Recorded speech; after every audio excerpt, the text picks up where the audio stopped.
Welcome everyone to another episode of Ascended Masters 101. Today we're going to be talking about what we look like spiritually.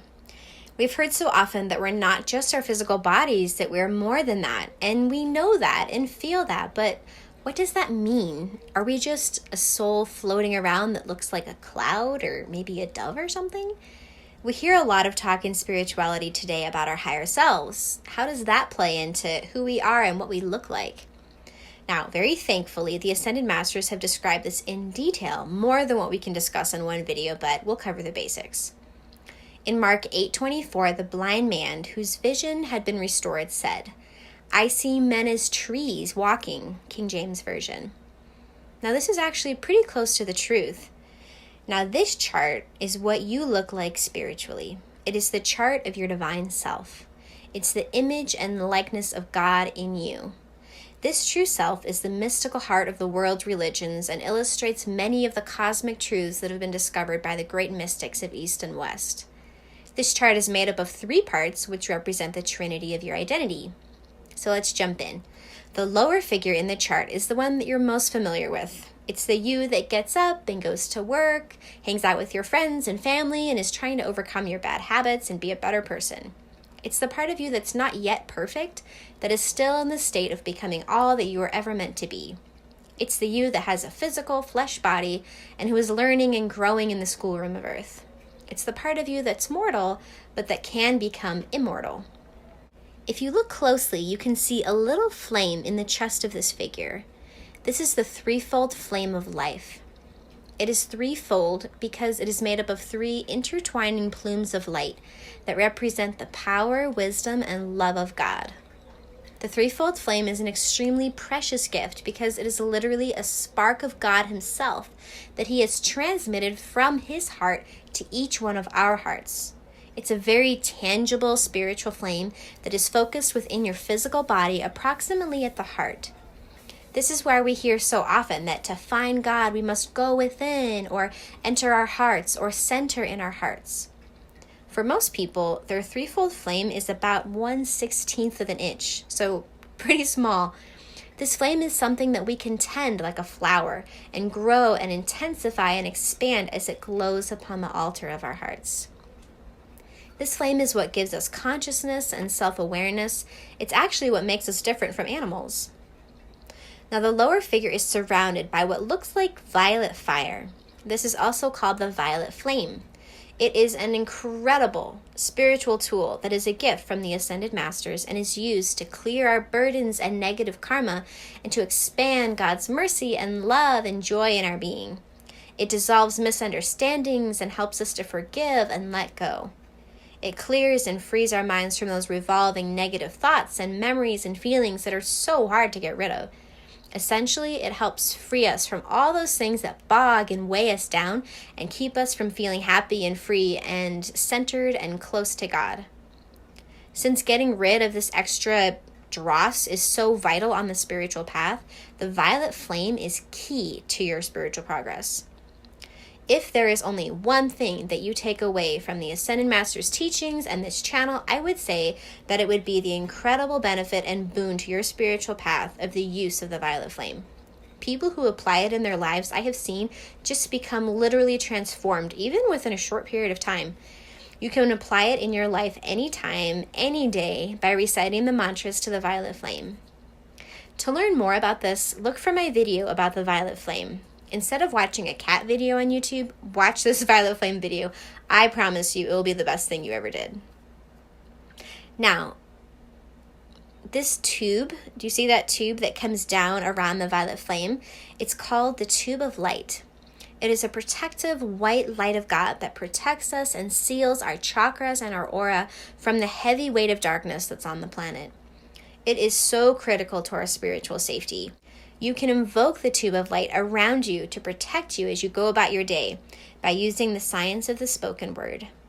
Many students of the Ascended Masters do this on a daily basis as part of their spiritual practice because, let's be real, there are a lot of unreal energy and stuff out there that we want to stay sealed and protected from. The figure in the middle of the chart that looks like Jesus is your higher self, also known as your real self or your Holy Christ self.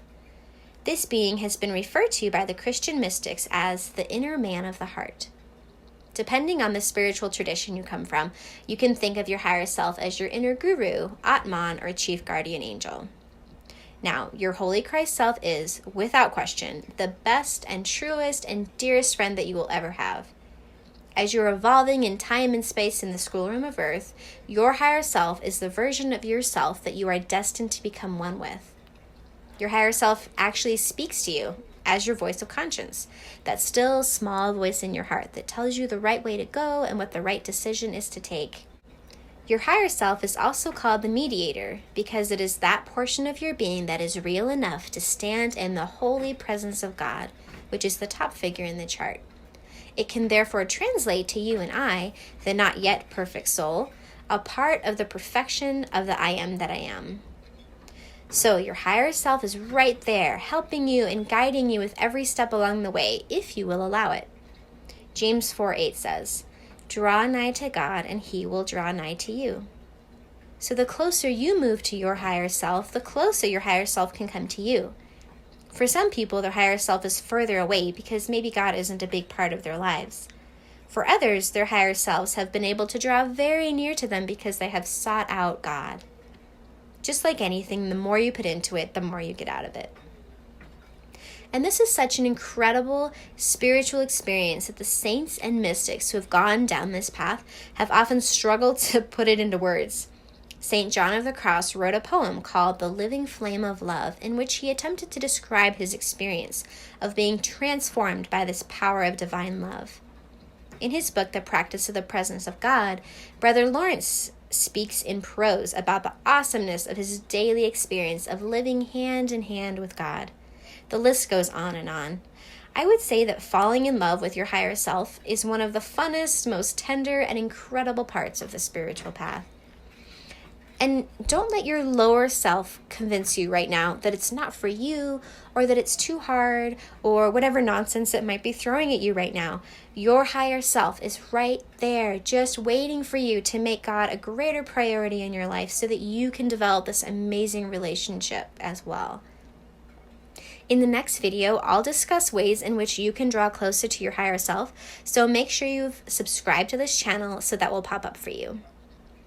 So moving on, or up, the top figure in this chart of your true self is a sphere of light, which is called the I Am Presence. To Buddhists, it is the Dharmakaya. Hindus call it Brahma. Christians refer to it as God the Father. Essentially, it is God's spirit individualized for each soul. Essentially, it's the part of you that is God. Surrounding your I Am Presence are 7 spheres of pulsating spiritual energy, which are together called the causal body. These 7 spheres house the record of every good thing you have ever done. It's like your bank account in heaven of all your good works. So they say you can't take it with you, and that of course applies to physical objects and money and earthly things, but your virtue and your good works and the service you give to life and the love that you share, the mastery and talent that you've gained in various endeavors, etc., all of that goes straight to your causal body. I was so happy when I found that out. So why are there 7 spheres and these particular 7 colors? 7 is actually a big number in heaven. These 7 color rays are emitted from the white light of the I Am Presence like a rainbow prism. And these rays of light each have their own consciousness and awareness. They relate to the 7 Elohim, the 7 archangels, the 7 days of creation, the 7 major world religious paths back to God, and the 7 ascended masters called the Lords of the 7 Rays who teach seekers on those 7 paths. Now, if you didn't catch all that, just know that 7 is big and that we'll cover it all in other videos. Just like our higher self, our I Am Presence is not far away from us or separated from us in time and space. It's a part of our being right now. The only separation we have from our I Am Presence is our own sense of limitation, our own unreality. As we commune with our I Am Presence and have that spiritual feeling when we go to church or meditate or think about God or send God our love, that I Am Presence descends and meshes with our lower self. The last thing I want to tell you about is the crystal cord.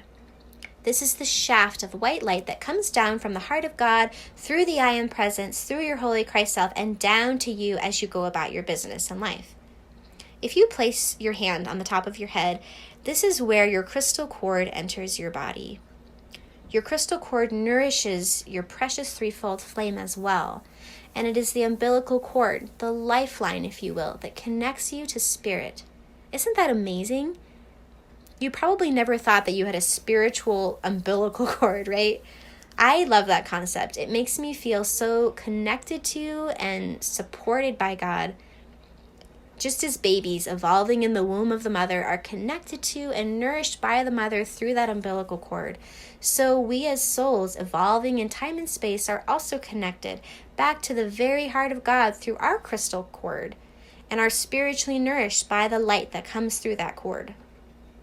With this understanding, we never need to feel alone or separate from God ever again. So, switching gears here, we know that God is one God. And by looking at this chart of ourselves, we see that He's also individualized for each one of us. We are like drops in the ocean of God, separate but one. And there are 3 parts to our drop. Our I Am Presence is the Father, our higher self is the Son, and we are the Holy Spirit. It is the trinity of our identity. The thing that really strikes me about this is that most of us is already God. Only 1/3 of us, the lower figure, is still tarrying in time and space, and the rest of us, who we really are, is already God and one with all the rest of the ocean of God. It's not like we're at point A and God is at point Z, and it's going to take us forever to get there. The reality is that most of us is already God and is already living with God in the planes of spirit, and all we have to do is help the last little bit of ourselves to join the rest of ourselves. So that is a quick description of the chart of your real self. I like how it's summarized in the Summit Lighthouse's website. It says, the goal is to, quote, become your real self so that you return to the spiritual dimensions that are your real home. Through attention to your spiritual path, the 3 figures in the chart, now separate because of a limited consciousness, will one day become one. You too can attain union with God, end quote. Thank you so much for watching. Please like and subscribe, and may you make swift progress on your spiritual path towards oneness with your own God self.